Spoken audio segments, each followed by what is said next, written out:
জিলহজের 10 দিনের ফজিলত আমাদের সবাইকে মনে করে দেওয়া লাগবে, ঠিক আছে? অনলাইন অফলাইনে সবাই প্রচার করবেন।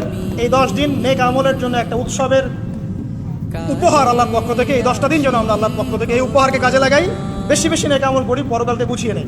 তারপর ইনশাআল্লাহ আল্লাহ পাক এরকম কিছু অকেশন সৃষ্টি করে দিয়েছে, এমন কিছু উৎসব আল্লাহ পাক সৃষ্টি করে দিয়েছেন যেখানে মানুষ আমল গুছিয়ে আবারও আল্লাহর পথে ফিরে আসতে পারে। আমার কথা কি বোঝা যাচ্ছে?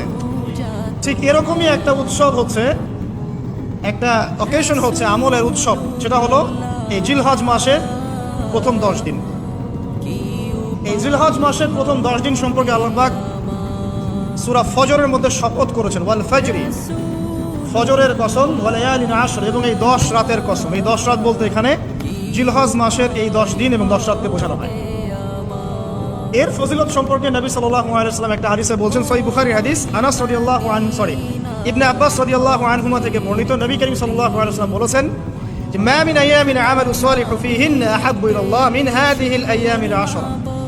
আল্লাহ পাকের কাছে এই 10 দিন অর্থাৎ জিলহজ মাসের প্রথম 10 দিনের নেক আমল যত বেশি প্রিয়, আল্লাহর কাছে জিলহজ মাসের প্রথম 10 দিনের নেক আমল যত বেশি প্রিয়, অন্য কোনো আমল এত বেশি প্রিয় না।